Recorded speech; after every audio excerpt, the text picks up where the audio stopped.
এবং শ্রী রামানন্দ রায় বর্ণন প্রসঙ্গে শ্রীমন মহাপ্রভুর আধ্যাত্ম তত্ত্ব বিষয়ে কতিপয় রহস্যময় জিজ্ঞাসা এবং শ্রী রামানন্দ রায়ের সেই সকল প্রশ্নের সারগর্ভ উত্তর প্রসঙ্গ বর্ণনা করছেন। শ্রীমন মহাপ্রভু প্রশ্ন করেছেন রাম রায়, সম্পত্তির মধ্যে জীবের কোন সম্পত্তি গণি? জীবের যে সকল সম্পত্তি বা ধন ঐশ্বর্য, তার মধ্যে কোন সম্পত্তিটি জীবের নিজস্ব আসল সম্পদ? রামানন্দ রায় এক কথায় উত্তর দিচ্ছেন, রাধা কৃষ্ণ প্রেম যার সেই বড় ধনী। প্রভু,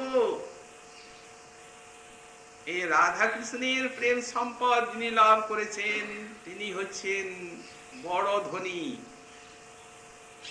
অর্থাৎ সর্বশ্রেষ্ঠ ধনাঢ্য জীব। শ্রীমন মহাপ্রভুর যুগের মানুষ তারা এই অসাধারণ সম্পত্তিতে তারা ধনী হয়েছেন। অতএব এই সম্পদ বা এই ধন ব্যতীত মহাপ্রভুর যুগের মানুষের আর যা কিছু ধন, সেগুলি সবই বন্ধন মাত্র, ধন নয়। গতকাল আমরা এই শ্লোকের ব্যাখ্যা কিঞ্চিৎ আস্বাদন করেছি। তাতে আমরা বুঝবার চেষ্টা করেছি যে গোবিন্দ প্রেম, সকল শাস্ত্রে এই শ্রীকৃষ্ণ প্রেমকেই পঞ্চম পুরুষার্থ বলে আখ্যা দেওয়া হয়েছে। কিন্তু রাম রায় রাধা কৃষ্ণ প্রেমের কথা বললেন। প্রেমের কার্যই হচ্ছে প্রেমিককে কৃষ্ণ মাধুরী আস্বাদন করিয়ে দেওয়া। শ্রী রাধারানীর সান্নিধ্যে গোবিন্দের যে অসমর্থ মাধুর্যের উচ্ছলন হয় এবং সেই অসীম মাধুর্য সিন্ধু ওই প্রেমময়ী করুণাময়ী রাধারানী তার সেই মহাকারুণ্য এবং শক্তি প্রভাবে জীবকে সেই মাধুর্য আস্বাদন করার সামর্থ্য দান করেন। এই জন্যই এত বড় সম্পদ।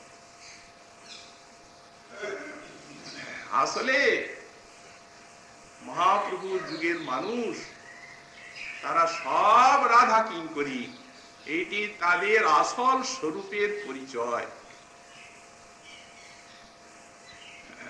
আমরা এর ভিতরে একটা বিপুল আধ্যাত্মিক তত্ত্বের একটা ইঙ্গিত পেয়ে থাকি। আসলে শাস্ত্রে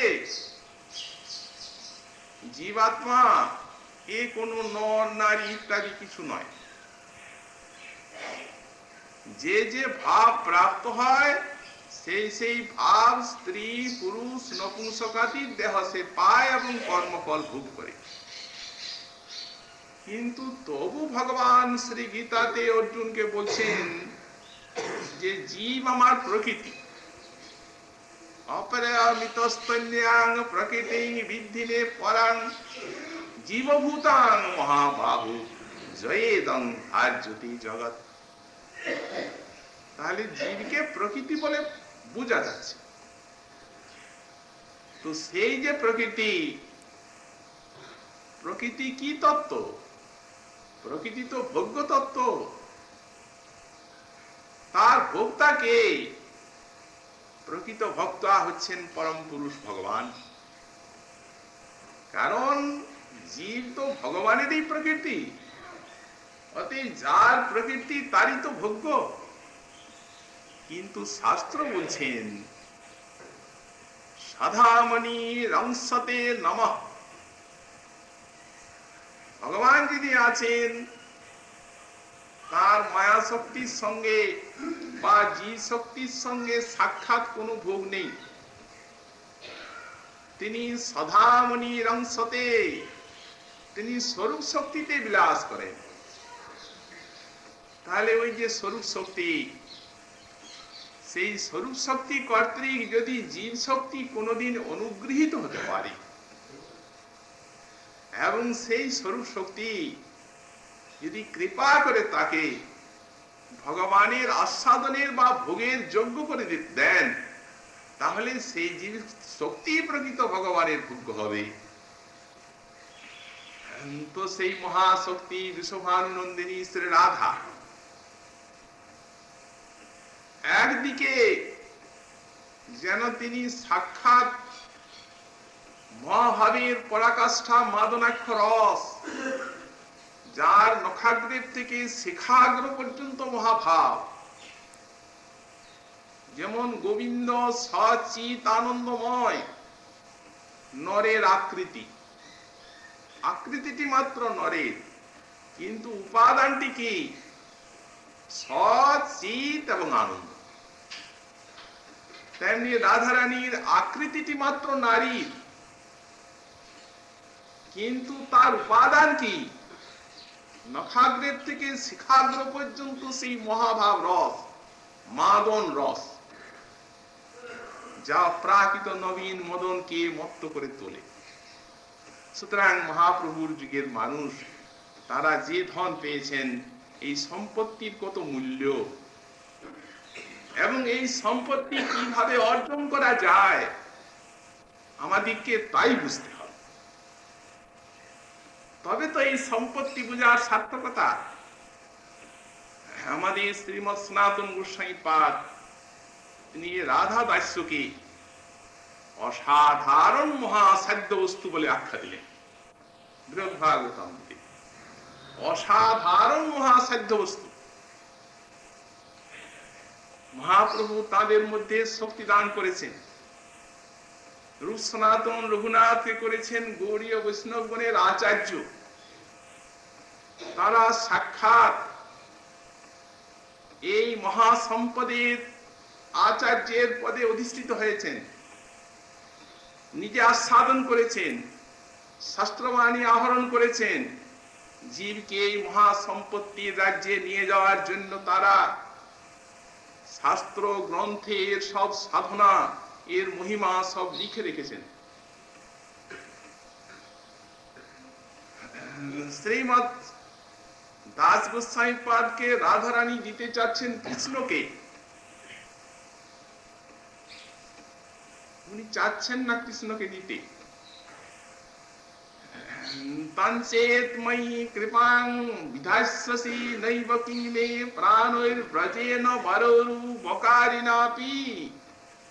দেখুন দাস গোস্বামী কি বলছেন, হে ঈশ্বরী, তুমি যদি আমায় কৃপা না করো তাহলে আমি তোমার সেই বকারিকে নিয়ে কি করব?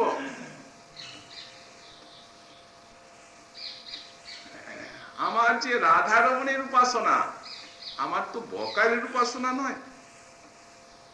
অর্থাৎ যখন রাধারানী নিকটে থাকবেন তখন যিনি গোবিন্দ, সেই রাধারমণ আমার উপাস্য। আর যখন তুমি নিকটে থাকবে না তখন তো বকারি, ও তো বকাসুরকে নিধন করেছে। অতএব ঠাকুরানী ও তো আমায় ভয় দেখাবে, আমি ওর কাছে যাব। তুমি কাছে না থাকলে যেতে পারো। শেষে বললেন তবই বাসমি না জীবামি তয়া বিনা। গৌড়ীয় বৈষ্ণব রাধারানীর চরণেই পূর্ণ শরণাগত। আমার ঈশ্বরী হন বৃন্দাবনেশ্বরী, আর তার প্রাণনাথ বলি ভজিগিরিধারী স্বতন্ত্র ভাবে গিরিধারীর ভজন নয়। এই মহাপ্রভুর মহাদান, এই হচ্ছে আমাদের বিশাল সম্পদ, যা করুণা করে মহাপ্রভু দিয়েছেন। আর গৌড়ীয় বৈষ্ণবাচার্যগণ করেছেন প্রচার, আচার এবং প্রচার। না না, তুমি আমার, আমি যে তোমারই, তোমার ছাড়া বাঁচবো না, তোমার ছাড়া বাঁচি না। না জীবামি তয়া বিনা ইতি বিজ্ঞায় দেবিত্তম নয় মাং চরণান্তিকম। তুমি এই কথা জানো যে আমি তোমার, এই কথা জেনে তোমার চরণের কাছে আমায় নিয়ে রাখো।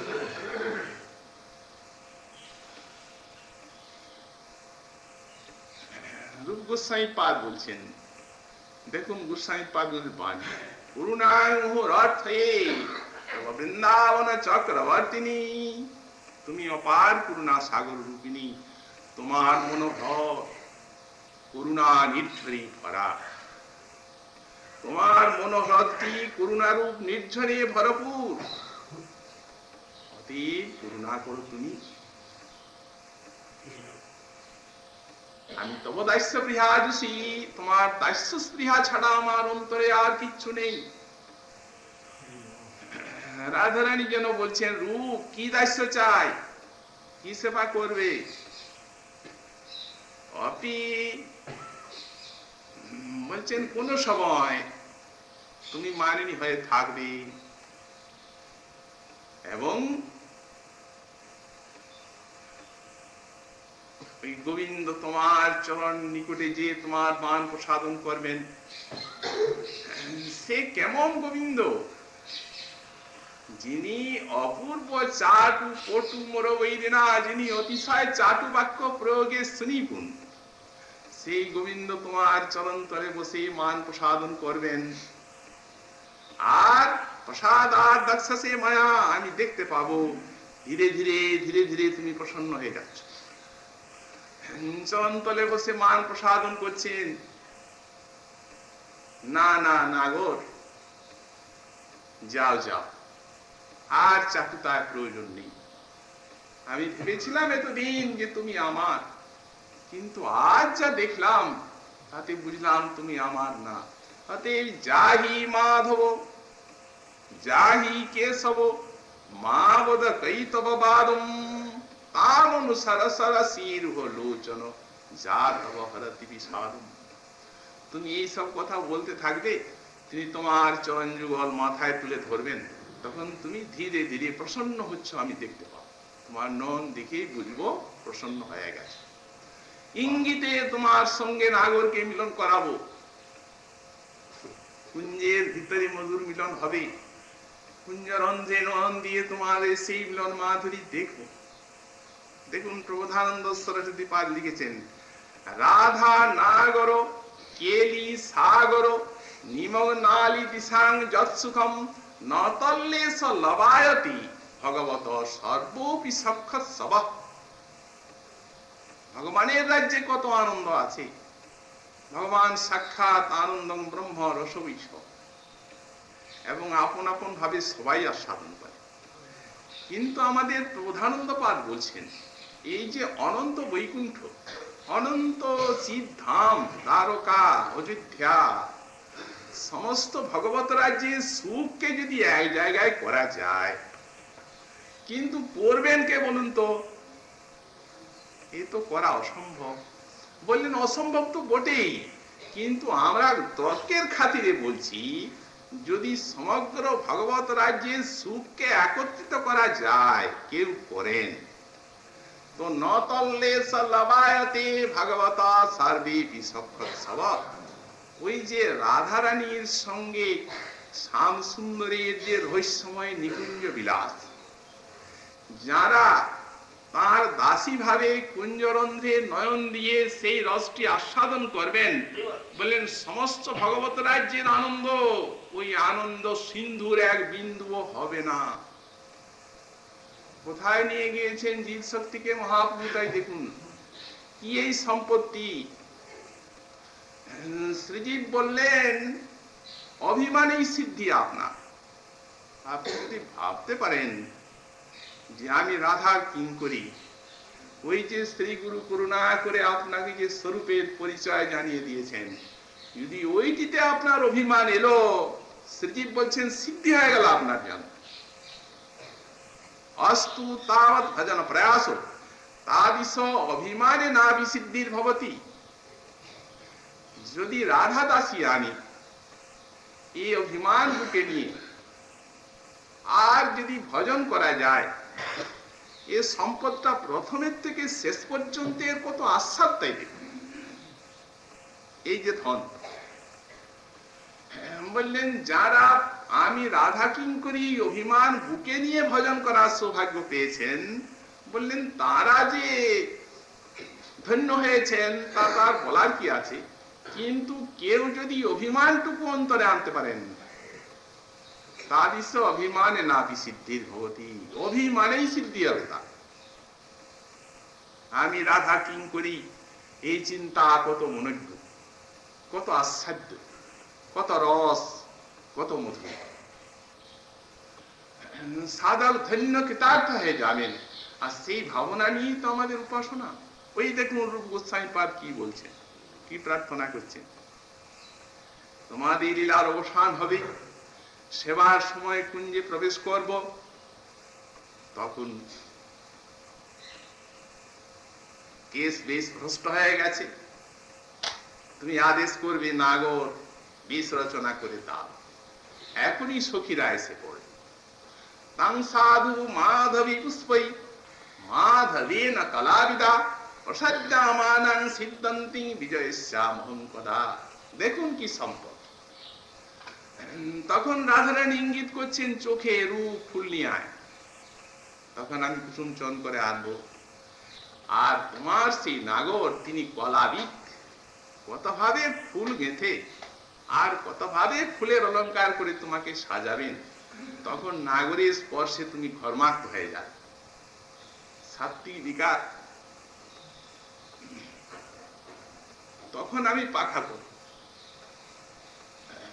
তাং সাধু মাধবী পুষ্পই মাধবী না কলাবিদা প্রসাদ্যমানাং সিদ্ধন্তি বিজয়িষ্যামহং কদা। যুগলে উভয়ের উভয় অঙ্গ স্পর্শে ঘর্মাক্ত হয়ে যাবে, তখন আমার সেবা বিজয়িষ্যামহং কদা।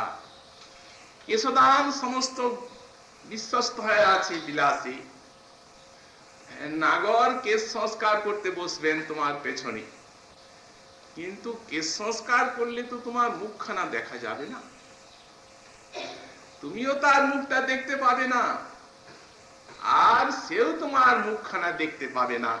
এতই বিরহ বিধুর। তখন তুমি আমাকে নয়ন ইঙ্গিত করবে, রূপ তুই কেশ সংস্কার করে দে।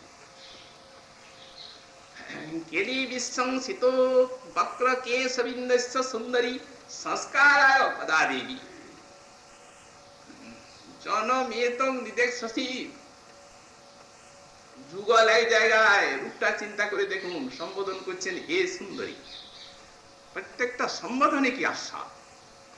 সামনে নাগর, তুমি সামনে এসো, রূপ করবে, তখন আমি পিছনে যাব এবং বিশাল সেই কেলি বিশংসিত কেশ স্বর্ণ চিরুনিতে সংস্কার করে প্রাণ ঢালা সেবা করব। সেবা হয়ে গেল কেশ সংস্কার, তাম্বুল দেব।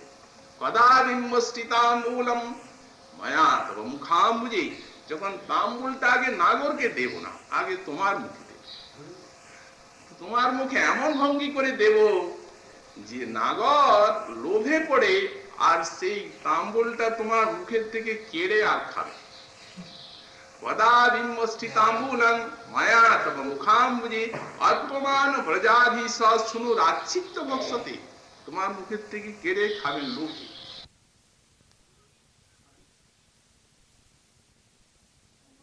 দয়া হয়, অনন্ত কোটি ব্রহ্মাণ্ড যাকে হাত জোড় করে দেখতে চায়, সে আমার কাছে হাত জোড় করে আসে। গোবিন্দ রাধার কিঙ্করীর কাছে হাত জোড় করে আসছে। অনন্ত কোটি ব্রহ্মাণ্ড যাকে করজোড়ে দেখতে চায়, সেই গোবিন্দ আমার কাছে হাত জোড় করে আসবে, আমি দেখতে পাবো, আমাকে তোষামোদ করবে, কারণ আমি তো তোমার কিঙ্করী। আমাকে তোষামোদ না করলে তো তার মনের বাসনা পূর্ণ হবে না, তোমাকে তো সে পাবে না। এই সম্পদ তিনি তো সাক্ষাৎ রূপমঞ্জরি, তাই প্রার্থনা করছেন। আর সেই প্রার্থনায় আমাদের কি লাভ আছে? আমরা তো অনেক দূরে পড়ে আছি। উনি বলছেন ইমাম বৃন্দাবনে সজ্জা জনজি পঠতি স্তবম, বললেন এই যে আমি স্তবটা বললাম, যদি কেউ কানে শুনেন তো বললেন সসাত ঐশা কৃপাস্পদম, তিনিও তার কৃপাস্পদ হয়ে ওই সেবা পাবে। এত আশীর্বাদ আমাদের উপরে। যদি কেউ এই কথা কানে শুনেন, বললেন এই সমস্ত স্তবের ব্যাখ্যা, তাহলে তিনিও সেই রূপ কৃপা পাবেন আর ওই সেবাগুলি লাভ করবেন। এই সম্পদ গৌড়ীয় বৈষ্ণবের, এই সম্পদের জন্যই সম্প্রদায় আমাদের এত গৌরবান্বিত। মহাপ্রভু যে বস্তু দিয়েছেন, আর আমাদের ভান্ডার এত ভরা, কোন বস্তুর অভাব নেই। সম্পত্তি অর্জন করতে হয় তো সেটা সাধন করে নিতে হবে। তো উনি তো বিনা সাধনায় দিলেন যত্র তত্র। ভগবান মহাপ্রভু যিনি আনলেন, সে রাধা ভাব কান্তি অঙ্গীকার করে এলেন, নিজে আস্বাদন করলেন রাধারানীকে, এবং সেই সঙ্গে হৃদয়ে এত করুণার উচ্ছ্বাস হলো, আনুসঙ্গে প্রেমময় কইল ত্রিভুবন। মাগে মা না মাগে কেহ, পাত্র বা অপাত্র, ইহার বিচার নাই, জানি দিব মাত্র। দিলেন সেই বস্তু। কিন্তু এখন তো আমাদেরকে এই সম্পত্তি সাধন করে অর্জন করতে হবে। মহাজনগণ সাধনার প্রকারটি দেখিয়েছেন। এই যে রামরায় উত্তর দিচ্ছেন, তিনি বললেন কৃষ্ণ রস ভাবিতামতি ক্রিয়তাং যদি কুতুবিলক্ষতি তত্র লৈল্যমপি মূল্যমী কলম জন্মকটির সুকৃতির নলভ্যতে। বলেন এই সম্পত্তিকে অর্জন করবেন, কিনে নেবেন, তো এর প্রথম মূল্য হচ্ছে লোভ, এর রাগানুগা ভজন। গৌড়ীয় বৈষ্ণবের শাস্ত্রের ভয়ে ভজন নয়, তাদের লোভের ভজন। রামানন্দ রায় তো লোভের কথা বললেন, এবং বললেন সেই লোভ মূল্য কৃষ্ণরস ভাবিতামতি লোভ দিয়ে কিনে নিন, যদি কোথাও পাওয়া যায়। কোথায় পাওয়া যায় তাও বললেন না, আর লোভটা কিভাবে পাওয়া যায় তাও বললেন। কিন্তু আমাদের শ্রীমদ রূপ গোস্বামী পাদ তিনি সব কথা খুলে বলে দিলেন। বললেন এই লোভ পাবেন সেইখানে, যান যেখানে এই রাধা মাধবের এই কিঙ্করীগণ সঙ্গে ভাব পরিপাটি শ্রবণ কীর্তন হচ্ছে, সেই জায়গায় যান। মহৎ কৃপা এবং সেই ভাব পরিপাটি শ্রবণের দ্বারাই লোক জানবে। তত্তৎ ভাবাদি মাধুর্যে শ্রুতে ধীর্যদপেক্ষতে নাত্র শাস্ত্রং ন যুক্তিঞ্চ তৎ লোভোৎপত্তি লক্ষণম। এই মহৎ কৃপা মূলা, সেই রূপ রাগানুগ সাধকের কৃপা হওয়া চাই। তাদের কৃপাপ্রাপ্ত ব্যক্তি যখন এইসব কথা শুনবেন, আমাদের এই সমস্ত কথা শ্রবণাঙ্গটি হচ্ছে আমাদের ভজন। এই জন্যই শ্রীজীব গোসাই বললেন শৈব আদ্যতা শৈব শ্রেষ্ঠতা, অর্থাৎ মহতের নিকটে শ্রী শ্রী রাধা মাধবের কথা শ্রবণ, এইটি হচ্ছে আমাদের ভজনের আদ্য, এবং এইটি হচ্ছে ভজনের শ্রেষ্ঠ। তা না হলে আমরা লোভটা পাবো কোথায়? আগে লোভ জাগবে, লোভের তো ভজন। হয়তো পূর্ব জন্মে কারো লোভ হয়ে আছে, হয়তো এই জন্মে কার লোভ হবে। তাহলে আমরা সেটির ভেদ কি করে বুঝবো? বললেন যাদের পূর্ব জন্মে লোভ হয়ে আছে কোন মহৎ কৃপায়, বললেন তারা আগে সেই লোভটা অন্তরে জাগবে। লোভটা তো আত্মায় জাগছে, আর ইন্দ্রিয় হচ্ছে তার অভিব্যক্তি। এটা তো জীবের ধন, এই ধনটা তো মানবের ধন নয়। অতএব ভক্তি আত্মার বস্তু, এই আত্মা সাধন করবে এই বস্তু, ইন্দ্রিয় হবে তার অভিব্যক্তি। আত্মা এই রসের আস্বাদন পাবে। কারণ চিদানন্দময়ী ভক্তি, আর আত্মা হচ্ছে চিৎ। অতএব চিৎ বস্তুতে আত্মাতেই রসের উদয়, একটা জড় রস আর একটা চিন্ময় রস। এই চিন্ময় রস ভক্তি। তো জড় রস হচ্ছে ইন্দ্রিয় গ্রাহ্য, জড় রসটাকে ইন্দ্রিয়ের দ্বারা গ্রহণ করা যায়। আর চিন্ময় রস হচ্ছে আত্মা গ্রাহ্য, আত্মসংবিদ্ধ। ওটা চিৎ বস্তু আত্মা, আত্মাতে উদিত হবে। অতএব আত্মাতে যাচ্ছে সেই বস্তু, আত্মার সম্পদ আত্মাতে হবে, এটি আশ্চর্য। সুতরাং আত্মাতে যখন যদি পূর্বজন্মের লোক থাকে, তাহলে তার লক্ষণ হবে এই যে আগে লোক জাগবে, তারপরে তিনি সেই রূপ রাগানুজ্ঞ মহতে চরণাশ্রয় করবেন। এই লোভে পড়ে সেখান থেকে আবার ভজন চলতে লাগবে। আর যার সেই জাতীয় পূর্বজন্মের লোভ নেই, তিনি হয়তো আগে গুরুচরণ আশ্রয় করলেন, শ্রবণ কীর্তন হতে লাগলো, এই লোভনীয় বস্তুর কথা শুনলেন, তার অন্তরে লোভ জাগলো। তারপরে সেই লোভটা আস্তে আস্তে আস্তে আস্তে বাড়বে এবং ভজনে একটা বিপুল প্রবৃত্তি জাগাবে। লোভের ভজন তো এইখানে শ্রী বিশ্বনাথ চক্রবর্তী পাদ ভাগবতের একটা শ্লোকের দৃষ্টান্ত দিচ্ছেন। যথা যথাত্মা পরিমৃজ্যতেষু মৎপুণ্যগাথা শ্রবণাবিধানৈ তথা তথা পশ্যতি বস্তু সূক্ষ্মম চক্ষুর যথৈমাঞ্জন সম্প্রযুক্তম। এগুলি হচ্ছে সব আমাদের খুব অন্তরঙ্গ ভজনের কথা। একটা কানে শুনে আর একটা কানে ভুলে যাবার জিনিস নয়, এ হচ্ছে মরমের বাণী। এগুলি হৃদয়ের মধ্যে ধরে রাখতে, এগুলা তো ভজন, ভজন রহস্য সব। এই সম্পত্তি পাবার উপায় মহাজন বলে দিয়েছেন। বললেন সেই যে শ্রবণ কীর্তন হচ্ছে, যেমন যেমন শ্রবণ কীর্তন হচ্ছে, সেই লোভনীয় লোভ পেয়েছেন যিনি, তেমনি তেমনি তার চিত্ত মার্জিত হচ্ছে, এবং যেমন যেমন মার্জিত হচ্ছে তেমনি লোভ বাড়ছে, এবং তেমনি আনছে ভজনী প্রবৃত্তি। লোভের ভজন তো, লোভ তো টানছে তাকে। যখন লোভটা আরম্ভ হলো, তখন শাস্ত্র যুক্তির কোনো অপেক্ষা নেই। এই রাগানুগীয় ভজনী, যে আমি যে রাধা দাসী হয়ে তার ভজন করব, এই লোভ তার অন্তরে যখন জাগলো, তখন শাস্ত্র যুক্তির অপেক্ষা নেই। শাস্ত্র যুক্তি দেখে কেউ লোভ করে নাকি? আর লোভ যখন জাগবে, তখন কি নিজের যোগ্য অযোগ্যের বিচার রাখে? যে এত বড় বস্তু উদ্ধব পায়নি, আমি পাবো নাকি? লোভনীয় বস্তু, ও যোগ্য অযোগ্যের বিচার নেই, লোভ এসে যাবে। চিকিৎসক আপনার রোগ হয়েছে, বলেছে আপনি তেঁতুল খাবেন না, নিষেধ। কিন্তু কেউ আপনার কাছে তেঁতুল নাম করলে আপনার জিভে জল আসবে, ও তো আর মানবে না, ও আসবেই। অতএব নিষেধ, শাস্ত্রে তো নিষেধ করছে যে এটা এত বড় জিনিস পাবেন না, কিন্তু লোভ তো মানবে না।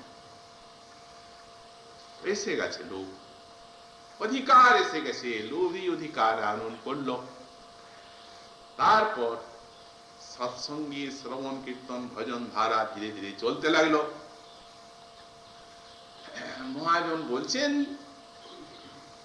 বলছেন আমাদের জেনে রাখতে হবে এই বিষয়টি, যে 5 প্রকারের আমাদের সাধক। একটি হচ্ছে সাবিষ্ট ভাবময়, একটি হচ্ছে সাবিষ্ট ভাব সম্বন্ধী, একটি হচ্ছে সাবিষ্ট ভাবানুকূল, একটি হচ্ছে সাবিষ্ট ভাবাবিরুদ্ধ, আর একটি হচ্ছে সাবিষ্ট ভাবের বিরুদ্ধ। এই 5 প্রকারের রাগানুগ সাধক। এখন সাবিষ্ট ভাবময় কি বললে, যে আমরা যে দাস্য সখ্য, তার মধুর ভাব, আমাদের রাধারানীর সঙ্গে একটা সখ্য ভাব, এই মধুর ভাব কি দাসী রাধারানীর, কিন্তু দাসী হলেও অন্য দাস্যের মতো তো নয়, এ তো সখ্য দাস মিশ্রিত দাস্য, সখ্য মেশানো দাস্য। এ সেই দাসের দাস্য নয়। পাশাকিরা হচ্ছে যুগলের কুঞ্জের তটে, লীলায় পাশাকিরা, দুই দিকে বসেছেন রাধা শ্যাম। সামনে পাশাসারি, সখীগণ চারদিকে আছেন, কুন্দলতা দ্রুত প্রবর্তিকা, রাধারানীর দিকে একা ললিতা বলতে পারবেন চাল, গোবিন্দের দিকে একা মধুমঙ্গল বলবে, আর কেউ কথা বলতে পারবে না। নিয়ম করা হচ্ছে আগে, জি সময় কেডা একটা পণ থাকবে। কুন্দলতা বলছেন দেখো রাধারানীর হাত পণ থাক আর তোমার বাঁশিটা পণ থাক। কুন্দলতার কথা শুনে রাধারানী হাতটা খুলে রাখলেন, এই রাখলাম, ও বাঁশিটা রাখুক তবে খেলা হবে। ওর বাঁশি রাখার ইচ্ছা নাই। তুমি যদি আমাকে জয় করো তো আমি দেব, রাখবো কেন? রাধারানী বললেন আমি হাতটা রাখলাম কেন? একটা বাঁশের কাঠি যার 2 পয়সা দাম নেই, আমি লক্ষ টাকার হাটটা রাখলাম, তুমি বাঁশিটা রাখতে পারবে না? খেলবো না। এই সমস্ত রসের আস্বাদ আপনি সেইখানে কিঙ্করী রূপে থেকে ভোগ করছেন। নয়নের মাধুরী সুষমা, মুখখানার অপূর্ব সৌন্দর্য, নাগর আত্মহারা হয়ে যাচ্ছে, রাখার ইচ্ছা নেই। সখীগণ বলছেন বাঁশি ওর জীবন ধন, ওই আছে বলে বেঁচে আছে, ওটা রাখবে কি ও? তবে অন্য পণ থাক, এই পণ হবে না। আচ্ছা ধীরে ধীরে রাখবো কিনা করে রেখে।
আচ্ছা ধীরে ধীরে রাখবো কিনা করে রেখে।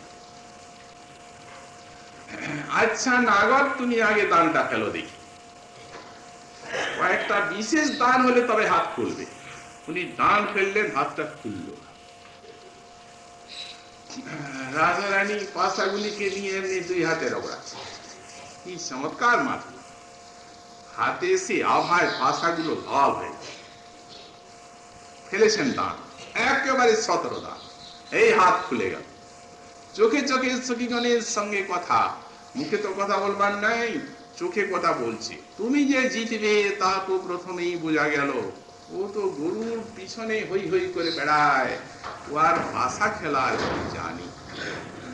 তুমি তো মূর্তিমতী সাক্ষাৎ জয়শ্রী। খেলতে খেলতে হেরে গেছে, যেমনি হেরে গেছেন তিনি তেমনি বাঁশিটাকে তুলে নিয়েছে। রাধারানী রাগ দেখে কে, দেখো হেরেছো, বাঁশি দাও বলছি, দাও, রাখো, কেড়ে নেব। দেখো সখীগণ, দেখো কুন্দলতা, করছো কি? ভাই দিয়ে দাও, দিয়ে দাও, ঝগড়া বাঁধাবে। দেখো আর মুখখানা রেগে গেছে ভীষণ, দাও দাও দাও। সখীগণ সেই মাধুরী আস্বাদন করছেন, ওর দেবার ইচ্ছা নাই, ও এইদিকে করেছে বাঁশি। রাধারানী গায়ের উপরে পড়ে বাঁশি কেড়ে দিচ্ছে। যেমনি গায়ের উপরে পড়েছেন এমন হাতটা শিথিল হয়ে গেল, সারা দেহ শিথিল, বাঁশি খসে গেছে হাতের থেকে। রাধারানী নিয়ে গেছেন, কি আনন্দ! কিঙ্করীকে চোখে চোখে বলছে, লোকে একটু পরিহাস কর। এই দেখুন দাস্য, কিঙ্করী বলছে কি, ওহে পাশা খেলতে আজ থেকে আর এসো না, গরু চড়াই ভালো, গরু চড়াবে যা, এ পাশা টাশা তোমার পোষাবে। দেখো গরুর পিছনে হই হই করে বেড়াও, যেহেতু যেখানে শরীরের বলে যায় সেইখানে খেলবে, যেখানে বুদ্ধির বলে যায় সেখানে আমার স্বামীর সঙ্গে খেলতে আসবে না আজ থেকে। রাধারানী সখী কি আনন্দে সব হাসছেন, ঠিকই বলেছে, বাহ বাহ, ঠিক পুরস্কার দিয়েছে তোমার এই দাস্য। এই জন্যই তো দাস গোস্বামী পাদ বললেন, তো বড় দাস্য, শ্রেষ্ঠ দাস্য, এর মতো দাস্য কি আর অন্যত্র আছে নাকি? অতএব এই জন্যই রসময় দাস্য, এই দাস্যের আস্বাদন সাধকের অন্তরাত্মা লাভ করবে, সাধন চলবে সেইখানে। এই দাস্য সখ্যের সঙ্গে মেশানো, এগুলি হচ্ছে সাবিষ্ট ভাব। ব্রজবাস দাস্য মধুর ভাব, সখ্য আর ওই দাস্য, এই সাবিষ্ট ভাব। সাবিষ্ট ভাব সম্বন্ধে একটা আছে, গুরুচরণাশ্রয় থেকে আরম্ভ করে শ্রবণ কীর্তন অর্চন বন্দনা আদি যা কিছু, এগুলি হচ্ছে সাবিষ্ট ভাব সম্বন্ধী, অর্থাৎ এর দ্বারাই সাধনায় সাধক সিদ্ধি লাভ করবেন। সাবিষ্ট ভাবানুকূল কতগুলি সাধনা আছে, যেমন মালা, তিলক খুব অনুকূল, বৈষ্ণবীয় একটা বিশেষ শক্তি। কে যেন মনে না করেন যে বাইরের বেশ মাত্র, তা নয়।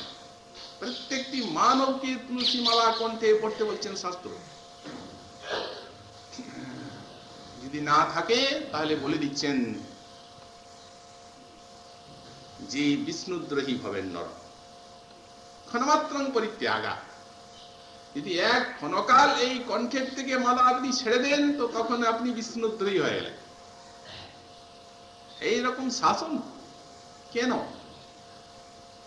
দেখুন, এই দেহ পাঞ্চভৌতিক, কোথায় নাশ হবে, কখন কিভাবে যাবে কে জানে।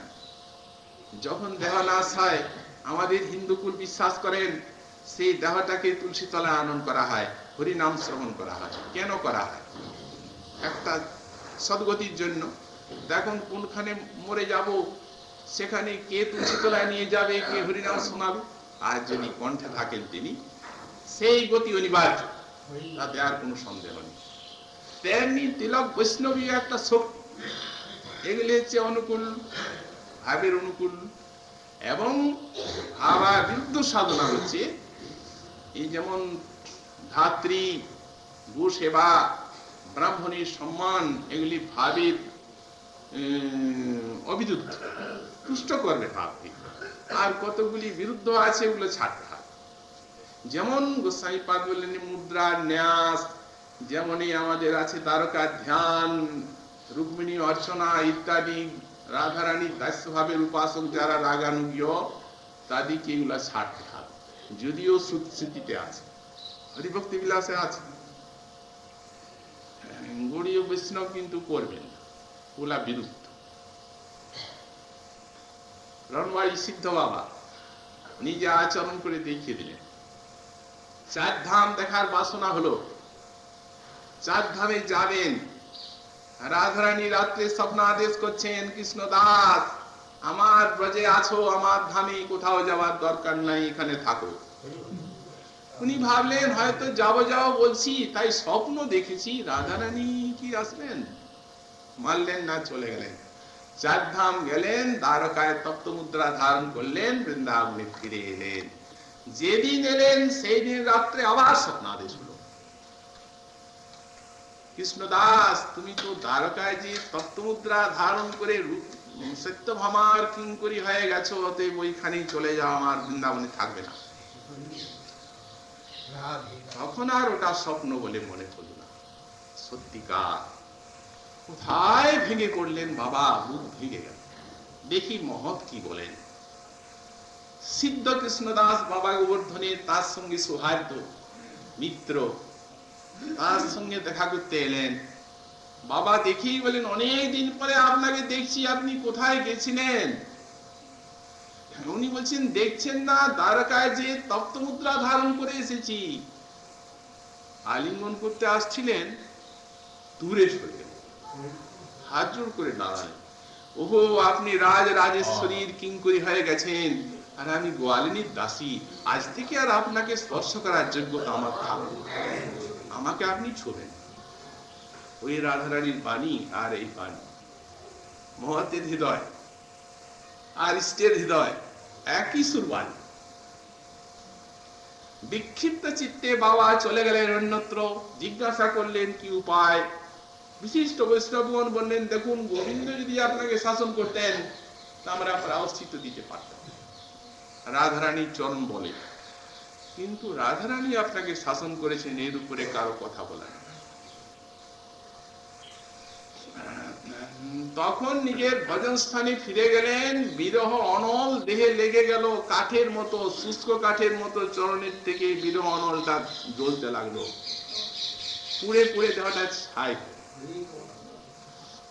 তিনি সিদ্ধি লাভ করেছেন। বিরহ কার হয়? আর এত বড় বিরহ, এ তো সিদ্ধ ভক্ত। কিন্তু রাধারানী নিজের জনের দ্বারা দেখিয়ে দিলেন যে ওই যে বলেছেন গোস্বামী পাদ অবিরুদ্ধ বিরুদ্ধ সাধনা, সেগুলি ঠিক কিনা এই দেখো। চোখে আঙুল দিয়ে দেখালেন। এই সমস্ত সাধনগুলির পথ অবলম্বন করে চলতে হবে। শ্রবণ কীর্তন চলতে লাগলো। গৌড়ীয় বৈষ্ণবীর লোভের ভজন আর মনোধর্ম, অতি স্মরণাঙ্গ ভজনটি হচ্ছে মুখ্য। মনের সঙ্গে ওদের কারবার। যেহেতু গোস্বামী পাদ বললেন, তদ্ধি তত্তৎ ব্রজক্রীড়া ধান গান প্রধানয়া ভক্ত্যা সম্পদ্যতে পৃষ্ঠনাম সংকীর্তন জলম। বললেন, আমাদের ব্রজক্রীড়া ধ্যান, লীলা চিন্তন, এই লীলা চিন্তন ব্যাপারও আমাদের অনেক কথা জানার আছে। এই দেখুন, রূপ গোস্বামী পাদ অষ্টকা লীলা সূত্র করলেন, তার ইঙ্গিত পেয়ে কবিরাজ গোস্বামী পাদ করলেন শ্রী গোবিন্দ লীলা অমৃত বিশাল, অষ্টকা লীলা চমৎকার। পরে আবার শ্রী বিশ্বনাথ চক্রবর্তী পাদ, যেখানে যেখানে তার মধ্যে ত্রুটি বিচ্যুতি বা সংক্ষেপ ছিল, সেগুলিকে উনি আরো কৃষ্ণ ভাবনামৃতি বিস্তার করলেন। ভান্ডার সমৃদ্ধ হয়ে গেল ভজনের আমাদের।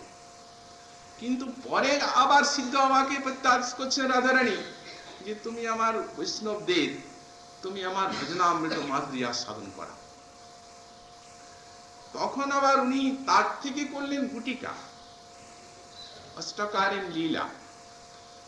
সে লীলাতে একটা অভিনবতা এই, যেখানে পূর্ব গ্রন্থে গৌড় লীলাটি ছিল সংক্ষিপ্ত, একেবারে সংক্ষিপ্ত, সেখানে প্রত্যেকটি রাধা কৃষ্ণ লীলার সঙ্গে গৌড় লীলার যোজনা করলেন আমাদের শ্রীপাচিত বাবা। কারণ আগে গৌরচন্দ্রিকা না হলে রাধা কৃষ্ণ লীলা স্ফুরণ নাই। এই যুগ, এটা তো মহাপ্রভুরই দান। এই জন্য আমাদের মহাজনের বাণী দেখুন, ভজনের ধারা কেমন। ঠাকুর মশাই বললেন, ধর্মোর নিত্যানন্দ, অতিমোর গৌরচন্দ্র, আর প্রাণমোর যুগল কিশোর। কিভাবে ভজনটি হবে আমাদের? গৌড়ীয় বৈষ্ণব যেন পতিব্রতা রমণী, তার তিনটা জিনিস চাই। এক, ধন চাই, তাহলে পতি সেবা করবেন কি করে? আর পতি চাই, তাহলে ধন ব্যর্থ, প্রাণ ব্যর্থ। সর্বোপরি দেহে প্রাণ থাকা চাই, আর তাহলে পতি মুখে আগুন দিয়ে পুড়িয়ে দেবে, ধনের কথা দূরে যা। তো তিনটা জিনিস গৌড়ীয় বৈষ্ণবের উপাসনার ভিতরে চাই। ধন ওর নিত্যানন্দ, উনি হচ্ছেন ধন। এই গোপীগণের যেই ভক্তি কহে ভাগবতে, নিত্যানন্দ হইতে তাহা পাইল জগতে।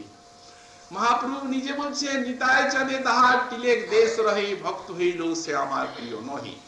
ভজন করলো আমার প্রিয় হতে পারবে, তাহলে গৌর নিতাই নিষ্ঠা চায়। নিত্যানন্দ হলেন ধন, তার দ্বারা গৌরের সেবা হবে, আর গৌর হলেন পতি, তার সেবাই জীবনের সর্বস্ব।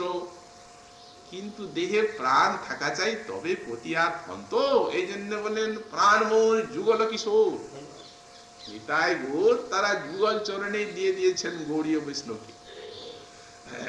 মহাপ্রভুর করুণার দান হচ্ছে এই যুগল মাধুরী। আমরা শ্রী চৈতন্য চন্দ্রদেব নাটকের শেষে দেখতে পেয়েছি শ্রীমন মহাপ্রভু অদ্বৈতাচার্যকে বলছেন বর্ষা অদ্বৈত, একটা জিনিস বাকি আছে, ওইটা দেব, তুমি না চাইলে দেওয়া যায় না। তখন প্রেম প্রচার হয়ে গেছে সারা বিশ্বে। আচার্য বলছেন আর কোনো চাইবার নেই, সব হয়ে গেছে। উনি বললেন তোমার হয়েছে, আমার হয় নাই, চাও আর একটা, ওইটাই শেষ। আচার্য বুঝতে পারছেন না কি সেটা। তখন উনি বলছেন তুমি যদি খুলে আমায় বলে দাও তাহলে চাই। তখন বলছেন দেখো আচার্য, আমার এই যুগের মানুষ যারা আমার চরণে শরণ গ্রহণ করবে, আমার ভজন করবে, আমার একান্ত প্রতিজ্ঞা তাদেরকে আমি ব্রজের নিকুঞ্জে নিয়ে গিয়ে রাধারানী দাসী করে আর কুঞ্জ সেবা দান করব, এইটাই শেষ কাজ, ওইটাই আমার হাজ। তখন আচার্য মহা উল্লাসে বাহু তুলে বর চাইলেন, তুমি তাই দাও। বললেন তথাস্তু, তাই হবে। পরে আচার্য বলছেন প্রভু আর একটা চাই। মহাপ্রভু বললেন না না, বলেছি ওটা শেষ কাজ। বললেন তোমার শেষ, কিন্তু আমার তো শেষ হয় নাই, তুমি আমাকে চাওয়া করালে। মহাপ্রভু আচ্ছা চাও শুনি, যদি আমার মনের মতো হয়তো দেব। উনি বললেন প্রভু শোনো বলি, তুমি বৃন্দাবনে নিয়ে নিকুঞ্জ মন্দিরে আমাদের সেবা দাও, কিন্তু গৌর লীলাটিকে জাতিস্বর হয়ে আমরা ভাবনা করব। তুমি যখন লীলাতে ডুবে যাবে রাধা ভাবে, তখন বৃন্দাবনে সেই কুঞ্জ মন্দিরে আমরা কিঙ্করী হয়ে সেবা করব। আর যখন তুমি এখানে সংকীর্তন রসমাধুরী আস্বাদন করবে, তখন আমরা কিন্তু তোমার পার্শ্বদ হয়ে সেই রসটা আস্বাদন করব। হেথা গৌরচন্দ্র পাবো সেথা রাধা কৃষ্ণ। এ হচ্ছে গৌড়ীয় বৈষ্ণবের অপূর্ব ভজন ধারা। ভাবের প্রাধান্যে রসের আস্বাদন গৌরলীলায়, এবং রসের প্রাধান্যে ভাবের আস্বাদন ব্রজলীলায়। দুইটা জিনিসে আস্বাদন করবেন গৌড়ীয় বৈষ্ণব মহাপ্রভুর কৃপা। এই হচ্ছে আমাদের ভজনের মূল কথা। এইভাবে ভজন করতে করতে গৌড়ীয় বৈষ্ণব লক্ষ্য রাখবেন সাধু নিন্দাদি অপরাধ আসছে কিনা, ওই আবার বিঘাত। ভজন করবেন, লোক তো তাকে আকর্ষণ করছে, শ্রবণ কীর্তন চলছে, স্মরণও চলছে, নামের সঙ্গে স্মরণ চলবে। গোস্বামী পাদ শ্রী বৃহৎ ভাগবত আমিতে বললেন এই কীর্তন এবং স্মরণে আপনার কোনো বাধা নেই, দুইটাই দুইটা রসকে পুষ্ট করবে। কীর্তনও আপনার স্মরণাঙ্গকে পোষণ করবে, আর স্মরণও আপনার ওই কীর্তনের রসটাকে আস্বাদনটাকে বাড়াবে। অতএব ভজনাঙ্গ ধারায় চলবে, নাম সংকীর্তনের সঙ্গে শরণাঙ্গ ভজন। লক্ষ্য রাখবেন গৌড়ীয় বৈষ্ণব সাধক কোন দিক থেকে বৈষ্ণব অপরাধের দিকে আসতে না পারে। বৈষ্ণব অপরাধ যদি উঠে হাতি মাথা, উপাড়ে বা ছিন্নে তার শুকি যায় পাতা, তাতে মালি যত্ন করি করে আবরণ, অপরাধ বস্তির জয়সে না হয় উদ্গম। অন্যান্য অপরাধ গুলো না এলেও প্রায় সেইটা হয়ে যায়, অসাবধানতায় হয়তো এসে যায়। কেউ কেউ মনে করেন যে সে যারা বিশিষ্ট বৈষ্ণব মহাভাগবত তাদের নিন্দায় অপরাধ হয়, আর যারা সাধারণ মানুষ ভজন করছে তাদের নিন্দায় আর কি অপরাধ। কিন্তু আমাদের শ্রী বিশ্বনাথ চক্রবর্তী পাদ পুরাণে প্রমাণ দিয়ে উল্লেখ করে দিয়েছেন, বৈষ্ণব চিহ্ন মাত্র ধারীকে আপনি নিন্দা অবজ্ঞা করতে পারবেন না। চিহ্ন মাত্র ধারী, তাতে তার আচরণ যাই থাক না থাক, ভগবানই বললেন অপিচেত সুদুরাচার ভজতি মাম অনন্য ভাগ সাধুরেব সমন্তব্য। অতীব কাহারও না করে নিন্দা, কৃষ্ণ কৃষ্ণ বলে অজয় চৈতন্য সেই জিনিবেগ হেলে, নিন্দায় নাই কার্য সবে পাপ লাভ, এতে কে যে না করে নিন্দা সেই মহাভাগ। প্রায়শ আমরা এই বৈষ্ণব নিন্দা চর্চাকে মুখরোচক করে থাকি, কিন্তু এইখানে বলা হচ্ছে সাধু সাবধান। আপনি এত বড় একটা সম্পত্তি লাভ করতে যাচ্ছেন, সেই সম্পত্তির ব্যাঘাত ক্ষতিকর যে কাজগুলো, তাতে আপনি সাবধান হবেন না। ওইখানে আমাদের সাবধান হতেই হবে, যাতে 10বিধ নামাপরাধ আর 32 প্রকার সেবাপরাধ যাতে বুদ্ধিপূর্বক না আসে। সেবাপরাধ তো অজ্ঞাত অবস্থায় একটু আধটু হয়তো রোজ হয়, কিন্তু নাম গ্রহণ করছি তাতে এগুলা নাশ হয়। কিন্তু বুদ্ধিপূর্বক নামে আমার সেবা অপরাধ নাশ হচ্ছে, ওতে করলে ক্ষতি নাই, তাহলে ওটা নামাপরাধ হয়ে গেল, তখন ওটা সেবা অপরাধ থাকলো না, ওই নাম বলে পাপাচরণে প্রবৃত্তি এসে গেল। অতএব বুদ্ধিপূর্বক যেন সেবা অপরাধ গুলি না আসে, এইভাবে ভজন করতে করতে সাধকের চতুর্বিধ অনর্থ নাশ হয়ে যাবে। সুকৃতি জাত, দুষ্কৃতি জাত, অপরাধের থেকে জাত, ভক্তির থেকে জাত লাভ, পূজা প্রতিষ্ঠা যা পূর্বে পূর্বে আছে এবারের আছে, নাশ হয়ে গেল নিষ্ঠায়। অপূর্ব ভজনে একটা দৃঢ়তা লাভ করলেন তিনি, তারপরে রুচি, এই ক্রম হয়ে যাচ্ছে। এখন ভগবানের কথা, তার নাম, তার স্মরণ মনন সান্দ্র, অপূর্ব রসের আশা। তারপরে এলো আসক্তি। যখন আসক্তি এলো, তখন ওই পূর্বে সাধক মনটাকে বিষয়ের থেকে টেনে এনে লাগাচ্ছিলেন ভগবানে, স্মরণ করছেন তো, ওটা তো একটা সাধনা। চঞ্চল মন কত অনাদিকালের থেকে বিষয়ই আছে, অতএব আজ ওকে বিষয়ের থেকে টেনে টেনে স্মরণে লাগাতে হচ্ছে, এটা তো একটা কৌশল। এই জন্য 5 প্রকার স্মরণাঙ্গ বললেন গোস্বামীপাদ। আগে স্মরণ, তার উপরে একটা হচ্ছে ধারণা, তার উপরে একটা হচ্ছে ধ্যান, তার উপরে একটা হচ্ছে ধ্রুবানুস্মৃতি, তার উপরে একটা হচ্ছে সমাধি। এই 5 প্রকার স্মরণ। স্মরণ মানে মনের সঙ্গে লীলার যোগ হলো না, স্মরণ নাই, কোনো ধরা বাঁধা নিয়ম নাই। এখন আপনার স্মরণ হচ্ছে, এই যে শুনছেন কথা, লীলার সঙ্গে যোগ হচ্ছে মনে, এখন দেখবেন মন কোথাও যাবে। স্মরণাঙ্গের এই একটা বাহাদুরি আছে, যতক্ষণ শ্রবণ হবে ততক্ষণ মন কোথাও যাবে না, গেলে তো বুঝতে পারবেন না আপনি কি কথা হচ্ছে, যাবে কি করে, কত ধ্যান ওই দিকে। সুতরাং এর এত শক্তি, এখন স্মরণ চলছে, এখন মন অন্যত্র যাবে না। সুতরাং যখন একা যদি স্মরণ করবেন, মন হয়তো বিষয়ে গেল, তখন সর্বত চিত্তমাকৃষ্ট সামান্য আকার মন ধারণ, ওইটা ধারণা, ওইটা হলো ধারণা, ওই টেনে টেনে লাগাচ্ছে। প্রযত্নশীল সাধক বুঝতে পারছেন, লক্ষ্য রাখছেন কখন গেল, ওই যে গেল, আবার টেনে আনছেন, আবার স্মরণে লাগাচ্ছেন। এই করতে করতে ধ্যান এলো, অনেকক্ষণ পর্যন্ত লীলাটিকে চিন্তা করতে লাগলো চিত্ত। তারপর এলো ধ্রুবানুস্মৃতি। ধ্রুবানুস্মৃতি মানে তখন একেবারে অষ্টকাল একভাবে আর অন্যত্র মন যায় না। ওই আসক্তি দশাতে প্রায় সেই অবস্থাটা এসে যাচ্ছে, মন আপনি চলে যাচ্ছে ভগবানের দিকে, জোর করে বিষয়ে নিয়ে যেতে চাচ্ছেন, ফাঁকি দিয়ে চলে যাচ্ছে ভগবান, আস্বাদন পেয়ে গেছে। এই অবস্থাটা বলতেই কত আনন্দ, আর সত্যিকার যার লাভ হয়েছে তার কি আনন্দ, তাই দেখুন কি সম্পদ এটা। তারপরে আসবেন ভাগবতী রতি। যখন রতি আসবেন, তখন ওইটি হলো এই ভক্তি কল্পলতার ফুল, তার গন্ধ আপনার মধুসূদনকে অপ্রাকৃত লোকের থেকে টেনে এনে হৃদয়ে বসিয়ে দেবে। অহংকারের দুটো বৃত্তি আছে, একটা অহংতা, একটা মমতা। অহংতা মানে আমি, মমতা মানে আমার। তো এগুলি যখন দেহদৈহিকে নিবদ্ধ হয়ে থাকে, তখন তার নাম হয় সংসার। আর ভজন করতে করতে রতিতে এসে গেলেন সাধক, তখন অহংতা তার ওই সিদ্ধ শরীরে এমন প্রবিষ্ট হয়ে গেল, এই দেহটাকে যেন ছেড়েই অবস্থান করছে। অহরহ তখন তার মঞ্জরি স্বরূপে স্ফুরণ, এই দেহের স্থিতি আর নাই, ওটা যেন চলেই গেছে।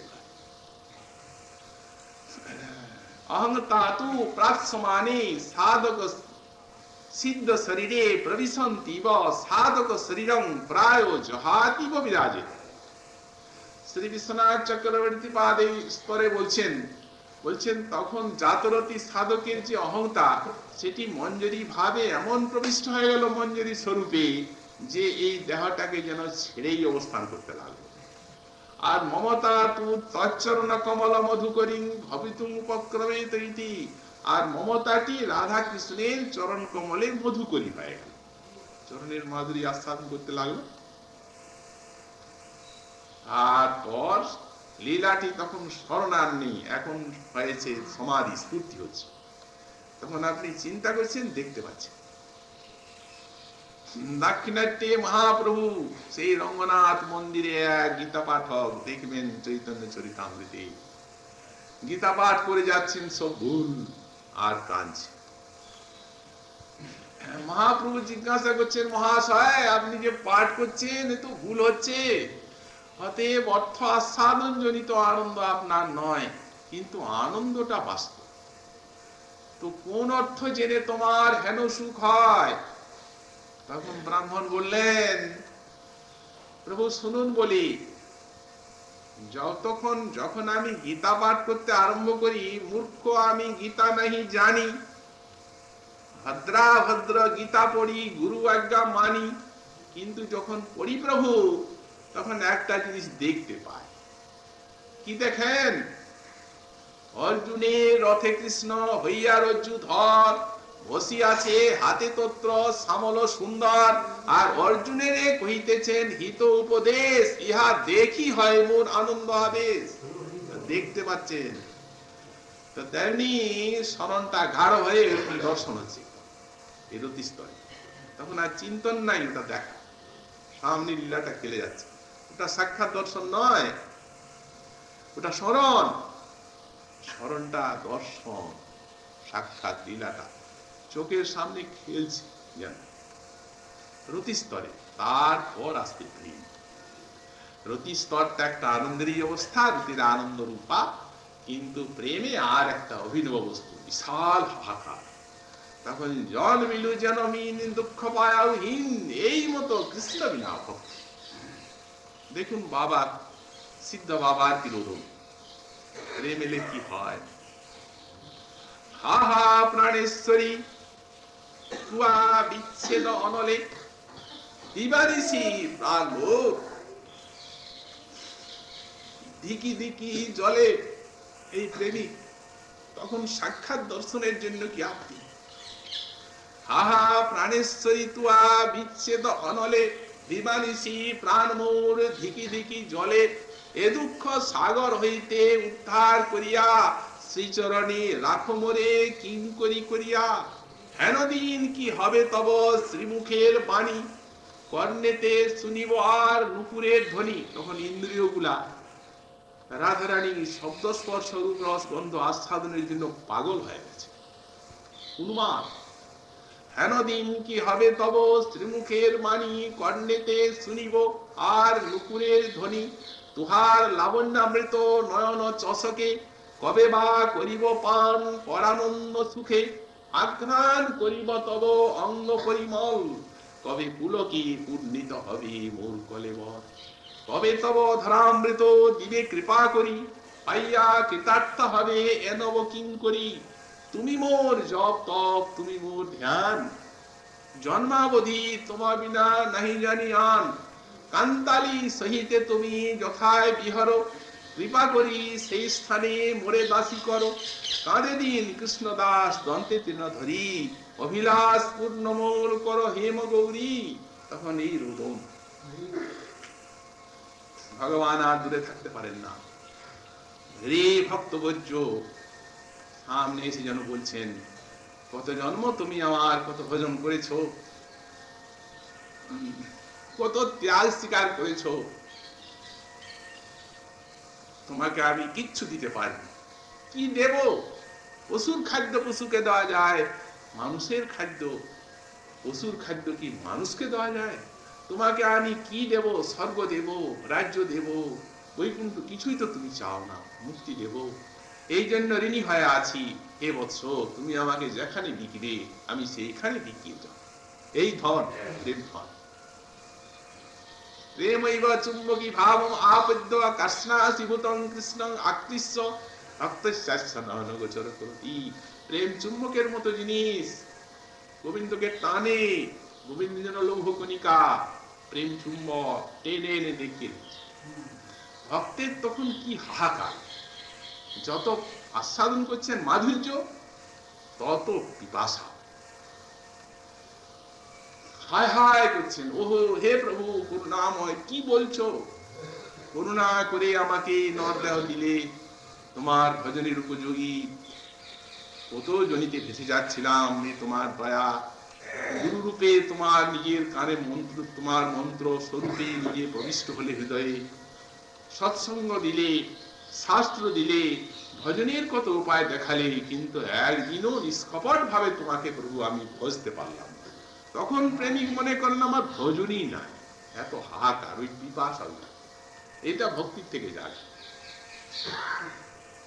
যাহা কৃষ্ণ প্রেম, যাহা প্রেমের সম্বন্ধ, সেই মানে কৃষ্ণে মোর নাহি ভক্তি বন্ধ। তখন উনি বললেন আমার গন্ধও নেই ভজনে, হাহাকার করতে থাকেন, ভগবান কি করবেন, পথ পান না, কোনো উপায় নেই। তখন সাক্ষাৎ এই ব্রজধাম আর বৃন্দাবনেশ্বরী রাধারানী ইত্যাদি একবার পূর্ণরূপে দর্শন দিয়ে আপনাকে আত্মসাৎ করে থাকেন। এই প্রেম পঞ্চম পুরুষার্থ মহাধন। এই জন্যে আমাদের গোস্বামীপাদ বললেন, লোভ জাত হলো শাস্ত্রানুসারে আমাদের ভজন করতে হবে, এবং শাস্ত্র আমাদের গোস্বামীপাদের পয়েন্টটা তুলে দিয়েছে। কৃষ্ণং স্মরঞ্জনং চাস্য পৃষ্ঠং নিজ সমিহিতম তৎতৎ কথারতশ্চাসু পূজ্যাৎ বাসং ব্রজে সদা। কৃষ্ণকে স্মরণ করতে হবে, রাধারানীকে, ললিতা, বিশাখা, রূপমঞ্জরি ইত্যাদি স্মরণ করে আর তাদের কথাতে রত হয়ে বৃন্দাবনে বাস করতে হবে।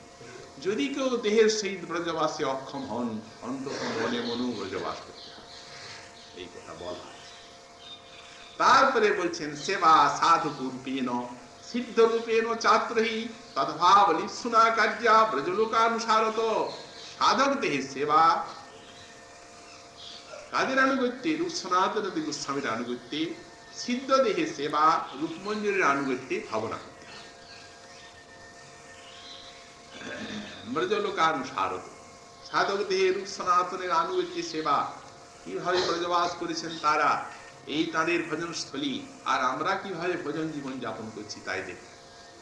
এক জায়গায় স্থির হতে পারছেন না, হাহাকার করে ঘুরছেন, হা রাধারানী কোথায়, হা গোবিন্দ কোথায় আছো, দেখা দিয়ে প্রাণ রাখো, মরিতেছি এই দেখো, করুণা কটাক্ষ করো দান। দহে সহচরী সঙ্গে মদন মোহন ভঙ্গে শ্রীকুণ্ডে কল্পতরু ছায়, আমারে করুণা করি দেখাইবে শ্রীমাধুরী, তবে হয় জীবন উপায়। এইভাবে রূপ সনাতন এই জায়গায় আমাদের অশ্রু জলে এই জায়গাগুলো ভিজে আছে, যেখানে আমরা বাস করছি, সেই অনুভূতি একটু চাই। গোস্বামীপাদ বলেন সাধক দেহে রূপ সনাতনের আনুগত্যে, আর মঞ্জরি দেহে সাক্ষাৎ রূপ মঞ্জরি তাদের আনুগত্যে ভজন হবে, এবং সেই সঙ্গে শ্রবণ কীর্তনাদিনী বৈধি ভক্ত দিতারিচ জান্নঙ্গানি তান্নত্রাভি বিজ্ঞানী মনীষিভি। আর সেই সঙ্গে আবার শ্রবণ কীর্তনাদি ভজন, যা বৈধি ভক্তির অঙ্গ, তা করতে হবে রাগ ভজনের সঙ্গে সঙ্গে। বাহ্য অন্তরিহার দ্বৈত সাধন, বাহ্যে সাধক দেহে করে শ্রবণ কীর্তন, আর মনে নেই সিদ্ধ দেহ করিয়া ভাবন, রাত্রি দিন চিন্তে রাধা কৃষ্ণের সেবন। এই হচ্ছে এই ধনের অর্জনের উপায়। শ্রী বিশ্বনাথ চক্রবর্তী বলেন শ্রবণ কীর্তন আদি ভিন্ন ব্রজলোকের আনুগত্য কিছুই সিদ্ধি হবে না। শ্রবণ কীর্তন ভিন্ন মায়াই নাশ হবে না। সাধক দেহে রূপ সনাতনের আনুগত্যে শ্রবণ কীর্তন অর্চন বন্ধন আদি ব্রজবাস, এবং সিদ্ধ দেহ চিন্তন করে শ্রী শ্রী রাধা মাধবীর গুরু গোবিন্দ অষ্টকাল সেবা। এই হচ্ছে আমাদের ভজনের মূল সূত্র। এই মূল সূত্র ধরে যারা ভজন ক্ষেত্রে অগ্রসর হবেন গুরু বৈষ্ণবের কৃপায়, তারা এই রাধা কৃষ্ণের প্রেম সম্পত্তি লাভ করে ধন্যবাদী তার হয়ে যাবে নেই। এটা মহাপ্রভুর যুগ, তার করুণা পিছনে আছে। দেখো চৈতন্য নাম যে বালয়, কৃষ্ণ প্রেমী অঙ্গ তার পুলকিত হয়, নিত্যানন্দ বলিতে হয় কৃষ্ণ প্রেমোদয়, আউলায় সকল অঙ্গ অশ্রু গঙ্গা বয়, অতি ভজলুক চৈতন্য নিত্যানন্দ, খণ্ডিবে সংসার দুঃখ পাবে প্রেমানন্দ। নিতাই গৌরের আশ্রয়ে সাধক এইভাবে ভজন করলে অবশ্যই প্রেম সম্পদে ধনী হয়ে যাবে। তারপর শ্রীমন মহাপ্রভু রামানন্দের কথা শুনে আনন্দ মনে আবার অন্য একটি অপূর্ব জিজ্ঞাসার অবতারণা করছেন এবং রামানন্দ তার উত্তর দিচ্ছেন। শ্রীমন মহাপ্রভুর কৃপা হলে আগামীকাল আবার সেই বিষয়ে আমরা